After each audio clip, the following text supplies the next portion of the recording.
साथ अमृत करने की कृपा करें। एक बार जोरदार तालियों के साथ अभिनंदन, वंदन, स्वागत। भारत माता की, भारत माता की, भारत माता की, वंदे वंदे वंदे।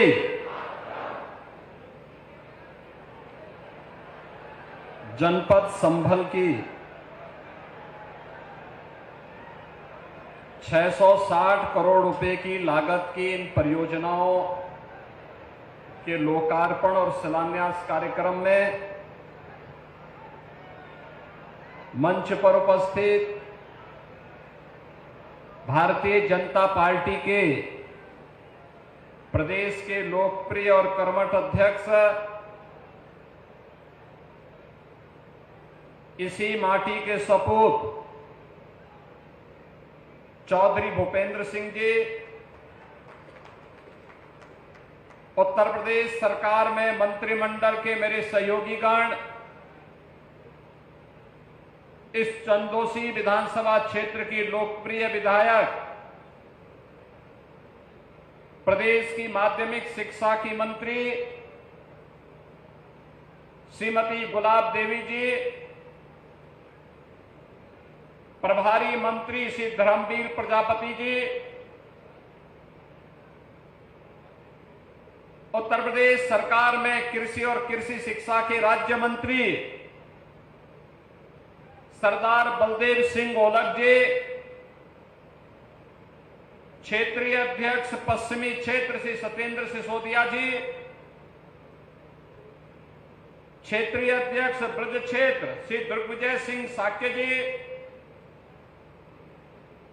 भारतीय जनता पार्टी के जिला के अध्यक्ष श्री हरेंद्र सिंह जी, जिला प्रभारी से हेमंत राजपूत जी, जिला पंचायत अध्यक्ष श्रीमती अनामिका यादव जी, विधान परिषद के माननीय सदस्यगण श्री जयपाल सिंह व्यस्त जी, डॉक्टर हरि सिंह ढिल्लो जी, सत्यपाल सिंह सैनी जी, पूर्व विधायक से जीत सिंह राजू यादव जी, पूर्व एमएलसी श्री परमेश्वर लाल सैनी जी, केला देवी मंदिर के सम्मान्य श्री महंत ऋषिराज गिरी जी, क्षेत्रीय महामंत्री हरीश भाटी जी, भारतीय जनता पार्टी के हमारे सभी पदाधिकारीगण, भारी संख्या में संभल की इन परियोजनाओं के लिए आज यहां पर उपस्थित संभल के मेरे सभी उपस्थित बहनों और भाइयों, भगवान कल्कि और भगवान हरिहर की इस पावन धरा को नमन करते हुए मैं आप सबका हृदय से अभिनंदन करता हूं।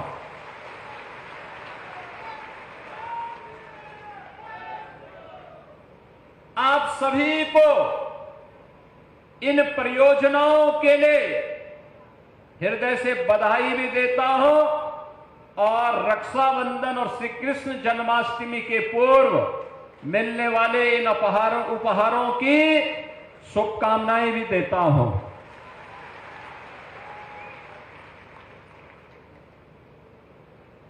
नौ अगस्त को रक्षाबंधन का पावन पर्व है और रक्षाबंधन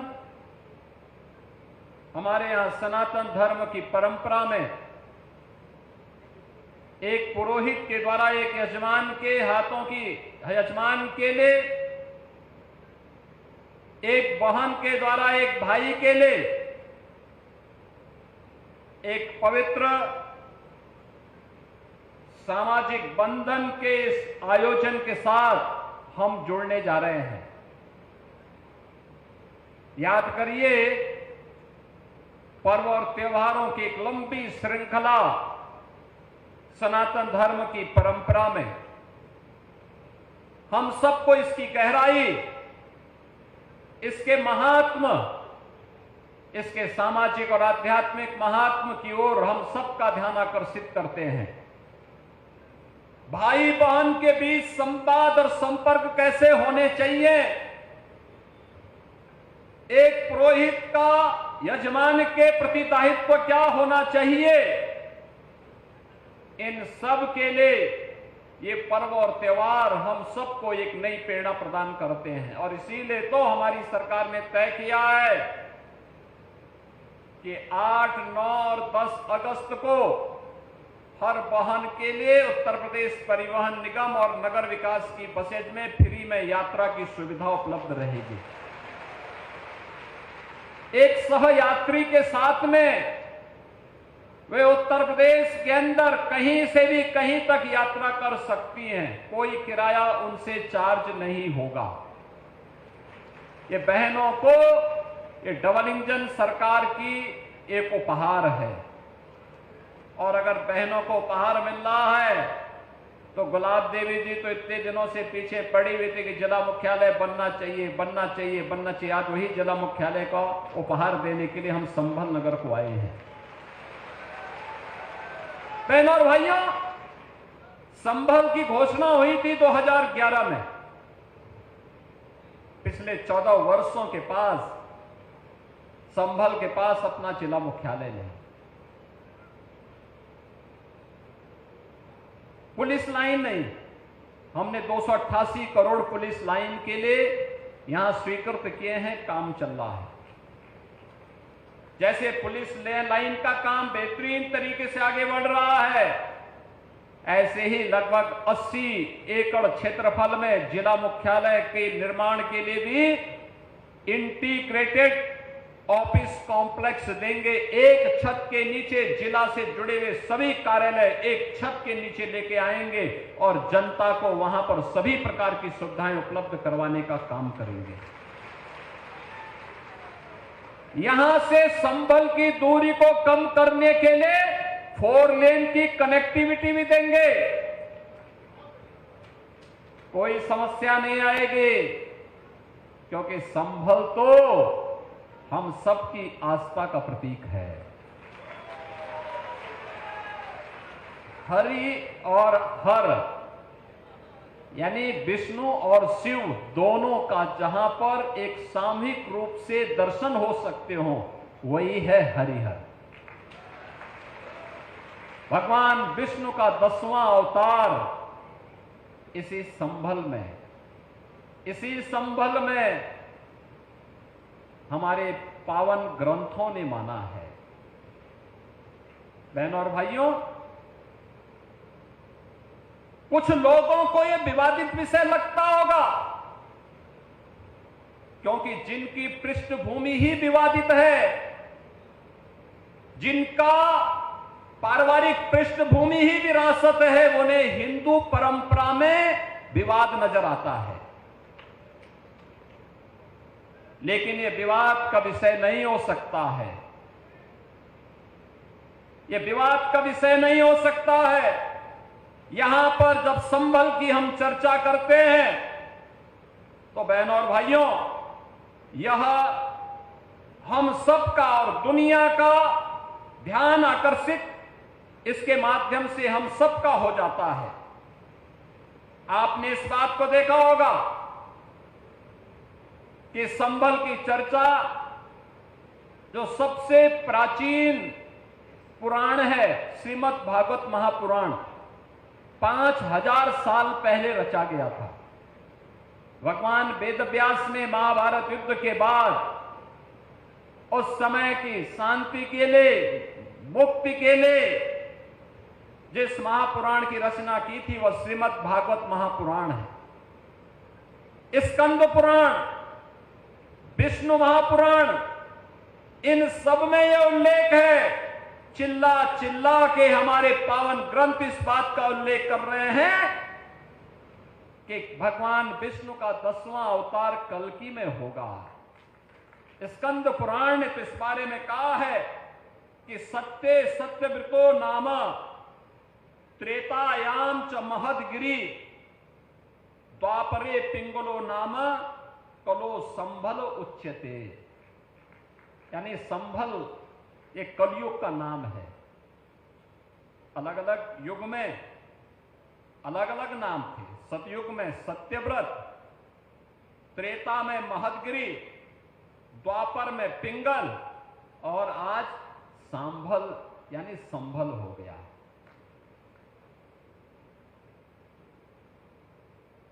ये स्कंद पुराण कहता है और पुराण के ही इसी प्रसंग को अगर आप ध्यान में रख करके देखेंगे तो वही प्रसंग हम सबका ध्यान आकर्षित करते हैं।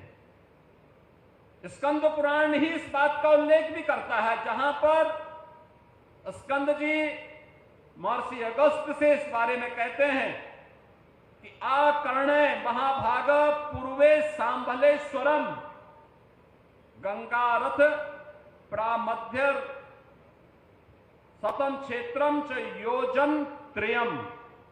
यानी यह संभल के बारे में कि संभल नगर जो भागीरथी गंगा और राम गंगा के मध्य में है, यह 36 किलोमीटर की दायरे में स्थित है। इसके महात्म के बारे में, इसके क्षेत्रफल के बारे में यह स्पष्ट उल्लेख किया जाता है और श्रीमद् भागवत महापुराण में भी इस बात का उल्लेख करता है कि यदा चंद्रस्य च सूर्यस्य च तथा तिस्य बृहस्पति एक राशो समेस्यन्ते तदा भवति तत्कृतम। अर्थात चंद्रमा, सूर्य और बृहस्पति के तीनों ग्रह जब पुष्य नक्षत्र के प्रथम चरण में एक साथ प्रवेश करेंगे तभी सतयुग का प्रारंभ होगा, जो श्री कल्कि श्री विष्णु के अवतार और सतयुग और कलयुग की संधि में होगा। अब जिसके पास दृष्टि न हो तो उसके बारे में हम क्या कह सकते हैं। और संभल एक सच्चाई है। बहनों और भाइयों, इस सच्चाई का उल्लेख हमारा ग्रंथ कहता है। 68 तीर्थ थे, 68 तीर्थ थे यहां के, 19 पावन कूप थे, परिक्रमा का मार्ग था, सब कुछ था। कैसे बर्बर अत्याचारों से विदेशी आक्रांताओं ने इन तीर्थों को नष्ट किया, अपवित्र किया, कैसे इन कार्यों को अपवित्र करने का कार्य किया, कैसे कब्जे हो जाते हैं। 19 के 19 कूपों पर कब्जा हो जाता है, तीर्थों पर कब्जे हो जाते हैं, मार्ग तोड़ दिए जाते हैं। 24 कोस और 84 कोस की परिक्रमा के मार्ग को बाधित किया जाता है। परिणाम एक सच को छुपाने का कुत्सित प्रयास। लोक माता अहिल्याबाई होलकर ने अपने समय में इन तीर्थों का पुनरुद्धार किया था। उन्होंने उस समय जब काशी विश्वनाथ मंदिर के पुनरुद्धार का कार्य लोक माता अहिल्याबाई होलकर ने किया था, उसी समय भगवान सोमनाथ के मंदिर का, चाहे भगवान सोमनाथ का मंदिर सौराष्ट्र गुजरात का हो या काशी में भगवान विश्वनाथ का मंदिर, ये क्रूर आक्रांताओं के बर्बरता के शिकार हुए थे। उनका पुनरुद्धार करने का काम, यह कार्य भी लोक माता अहिल्याबाई होलकर ने किया था। तो साथ ही साथ उन्होंने संभल के इन तीर्थों के पुनरुद्धार का भी काम किया था। आज भी आप देखते होंगे लोक माता अहिल्याबाई होलकर ट्रस्ट के द्वारा तमाम तीर्थों के लिए कुछ सहयोग किया जाता है, लेकिन अब हमारी सरकार ने तय किया है 68 के 68 तीर्थों को, 19 के 19 कूपों को, परिक्रमा मार्ग के पुनरुद्धार का कार्य अब एक डबल इंजन की सरकार उठाएगी। ये हमारा दायित्व भी है, नैतिक कर्तव्य भी है, क्योंकि विकास तभी सार्थक होता है जब वह विरासत के साथ जुड़ती है। ये विरासत का संरक्षण भी है और आने वाले वर्तमान और भविष्य के सुनहरे सपने को उड़ान देने के लिए उन्हें विकास की प्रक्रिया से जोड़ने का एक अभियान भी है। आज आप देखते होंगे काशी विश्वनाथ धाम प्रधानमंत्री मोदी जी के कर कमलों से जो भव्य स्वरूप प्राप्त किया है, आज काशी में कोटि कोटि भारतवासी आकर के, सनातन धर्मावलंबी आकर के आस्था के साथ साथ वहां के विकास को एक नई ऊंचाई पे पहुंचा रहे हैं। 500 वर्षों के बाद अयोध्या में श्री राम जन्मभूमि पे भगवान श्री राम के भव्य मंदिर के निर्माण बनने के साथ ही एक नई अयोध्या के दर्शन हमें अयोध्या धाम में देखने को मिलते हैं। बहनों और भाइयों,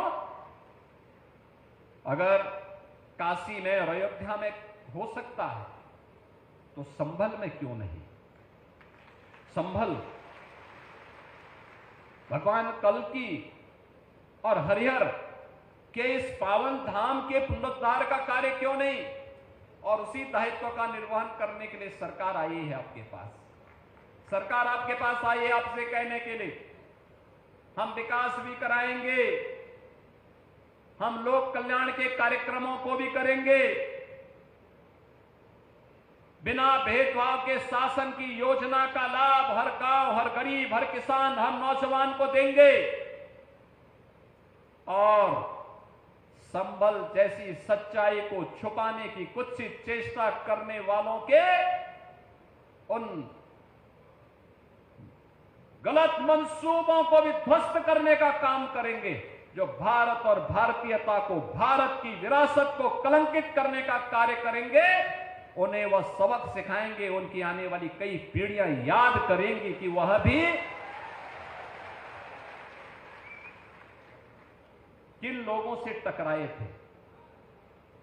बहनों और भाइयों, संभल की इसी सच्चाई को आज डबल इंजन की सरकार देश और दुनिया के सामने ला रही है। हमारे पास शास्त्रीय प्रमाण भी है, हमारे पास पुरातात्विक प्रमाण भी है, हमारे पास लोक मान्यताएं भी हैं, और हमें सब कुछ बताने के लिए हमारे पास है। और पुनरुद्धार के उस कार्यक्रम को जिस स्तर पर आगे बढ़ाने का काम हुआ है, आज उसी को एक शुभारंभ करने के लिए मुझे सावन मास में, देखो विष्णु का अवतार है, होने वाला है, तो भगवान विष्णु की इस संभावित अवतार की भूमि को, भगवान कल्कि की इस पावन धरा को श्रावण मास में, यानी भगवान शिव का महीना है, तो हरि का भी और हर का भी एक साथ समन्वय आज यहां पर हो रहा है। इसलिए हम लोग आज यहां पर आए हैं। जो योजनाएं हम लेके आए हैं, ये तो एक छोटी सी झलक है इसकी, एक छोटी सी झलक है। ये कार्य युद्ध स्तर पर आगे बढ़ेंगे। जितना बड़ा पुलिस लाइन, जितनी बड़ी पुलिस लाइन बनेगी, उतना ही बड़ा जिला मुख्यालय भी यहां पे बनेगा। इंटीग्रेटेड कॉम्प्लेक्स होगा, एक छत के नीचे सभी समस्याओं का समाधान। जनता जनार्दन को, संभल वासियों को कहीं दौड़ धूप करने की आवश्यकता नहीं पड़ेगी। वैसे भी चंदौसी तो हमारा वैसे पहले से ही ये मान्यता प्राप्त है कि ये मिनी काशी है, छोटी काशी के रूप में उसकी मान्यता है। लोग वृंदावन के रूप में, काशी के रूप में बड़ी मान्यता के साथ, बड़ी श्रद्धा भाव के साथ वहां की पर सैकड़ों की संख्या में बने हुए मंदिरों में दर्शन करने के लिए आते हैं। चंदौसी में एक बार आना भी है मुझे, वहां पर बजरंगबली का एक बड़ी मूर्ति भी बनाई हुई है। बहनों और भाइयों, विरासत को विस्मृत करके कोई भी समाज आगे नहीं बढ़ सकता, नहीं बढ़ सकता। और संभल किसी सच्चाई को हम बताने के लिए आपके बीच आए हैं। याद करना, संभल के साथ क्या नहीं हुआ आजादी के बाद भी, क्या नहीं पाप कांग्रेस और समाजवादी पार्टी ने किया। कांग्रेस या सामूहिक हत्या करवाती थी और समाजवादी पार्टी उनके चेले के रूप में उनके पाप पर पर्दा डालने का काम करती थी, हत्यारों को बचाने का काम करती थी। यही तो हुआ था संभल में, यही तो हुआ था आजादी के बाद में जो कत्लेआम हुए थे। क्योंकि अगर ये सच्चाई सामने आ जाती तो उनको वोट बैंक खिसकने का भय था। हम लोग वोट बैंक के लिए नहीं आए हैं, हम तो विरासत का संरक्षण करने के लिए आए हैं, वोट बैंक नहीं, विरासत का संरक्षण है। हम विकास को जोड़ने के लिए आए हैं। हर उत्तर प्रदेश वासी का विकास पर पूरा अधिकार है। विकास से उन्हें वंचित करके ये बांटने वाले लोग गरीबों के हक पे डकैती डालते थे।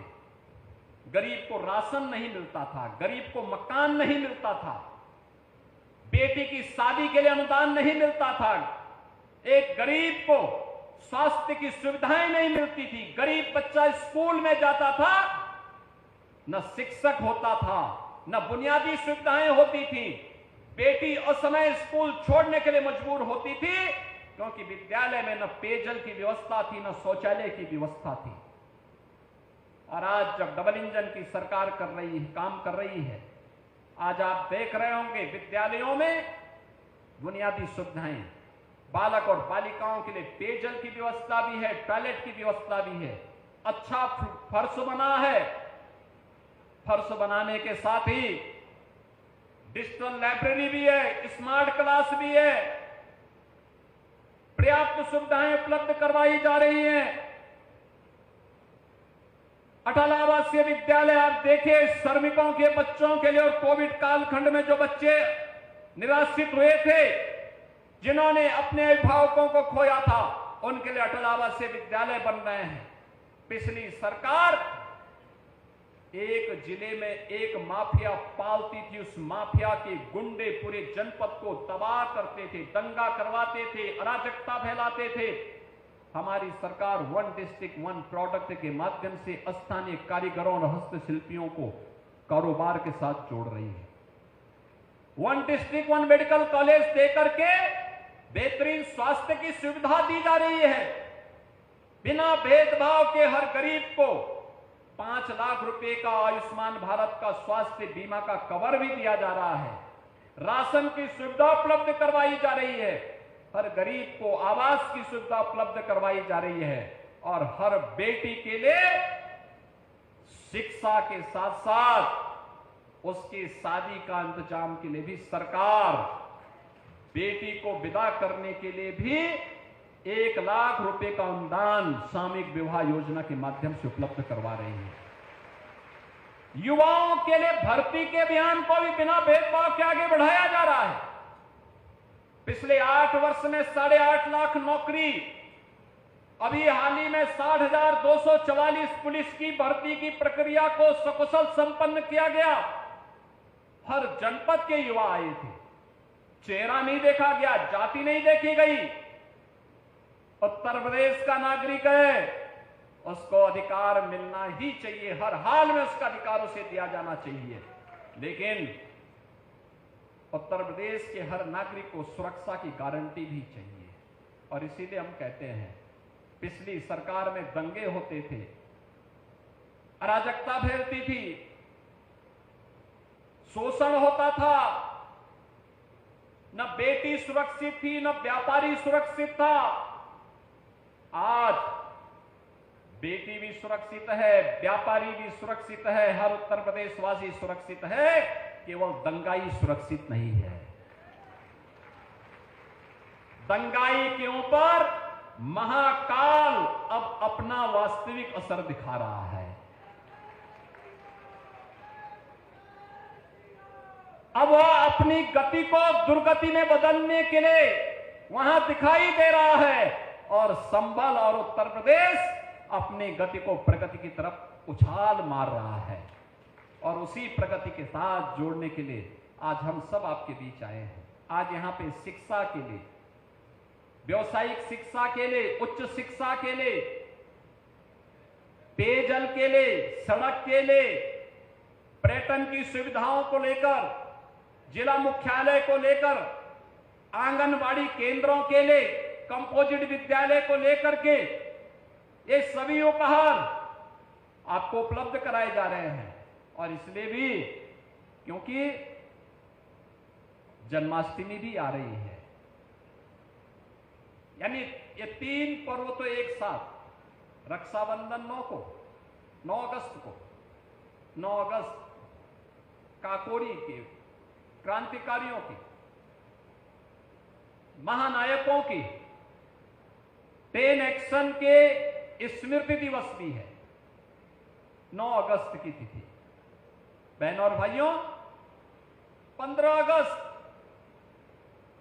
अगस्त देश का स्वाधीनता दिवस, प्रधानमंत्री जी ने आह्वान किया है हर घर पे तिरंगा फहराना है। 13, 14, 15 हर भारतवासी अपने घर के ऊपर भारत के आन बान शान के प्रतीक तिरंगा लहराने का काम करिए। भारत के आन बान शान का प्रतीक हमारा तिरंगा है। और साथ ही साथ 16 अगस्त श्री कृष्ण जन्माष्टमी, परित्राणाय साधूनाम विनाशाय च दुष्कृताम, सज्जनों के लिए सज्जनों के संरक्षण के लिए और दुर्जनों के संहार के लिए भगवान बार बार आते हैं, बार बार आएंगे और कल की भगवान भी संभल में अवश्य आएंगे। यह संकल्प लेकर के हम सबको आगे बढ़ना होगा। मैं संभल वासियों के लिए, जनपद वासियों के साहस की का यहां पर सम्मान करता हूं। विपरीत परिस्थितियों में रह करके जिन लोगों ने दंगों की त्रासदी को झेला, पिछली सरकारों के अराजक और भ्रष्ट रवैये के कारण प्रताड़ित होते रहे, लेकिन उन्होंने कभी भी अपने मिशन से भटके बगैर, बिना न झुके न भटके, न कहीं विचलित हुए, लगातार संघर्ष करते रहे। उन सभी कार्यकर्ताओं का, संभल वासियों का, आपका जो संभल है ना, इस संभल ने अन्य लोगों को भी दंगाइयों से लड़ने की एक नई ताकत दी है। और इसके लिए मैं आपका अभिनंदन करने के लिए भी आया हूं, आपको आश्वस्त करने के लिए आया हूं। ये डबल इंजन की सरकार आपके विरासत और संरक्षण के लिए और विकास को आगे बढ़ाने के लिए पूरी प्रतिबद्धता के साथ कार्य करेगी। और उसी कार्यक्रम का शुरुआत करने के लिए कि जिन लोगों ने संबल के साथ पाप किया था, उनको उसके पाप की सजा मिलेगी। जिन लोगों ने भी संबल के विकास से वंचित किया था, उनको इसकी कीमत चुकानी पड़ेगी। जो लोग संबल को दंगाग्रस्त करते थे, जो लोग सनातन धर्म के इन पवित्र स्थलों को पवित्र करते थे, उन्हें इसकी कीमत तो चुकानी ही पड़ेगी। और इसी का आश्वासन देने के लिए आज मुझे संभल आना पड़ा है। मैं इस अवसर पर एक बार फिर से इन सभी योजनाओं की सौगात आप सबको समर्पित करता हूं। ये इसका उपहार है संभल वासियों को। और संभल के विकास के लिए ये जिला मुख्यालय आपका तैयार होगा, भव्य जिला मुख्यालय तैयार होगा। ये जिला मुख्यालय आपके विकास को एक नई उड़ान देगा और संभल को भगवान कल्कि के अवतार की पावन धरा के रूप में स्थापित करने में अपना योगदान देगा। इस विश्वास के साथ आप सभी को रक्षाबंधन, स्वाधीनता दिवस और श्री कृष्ण जन्माष्टमी की हृदय से बधाई और शुभकामनाएं देते हुए मैं अपनी वाणी को विराम देता हूं। धन्यवाद। जय हिंद।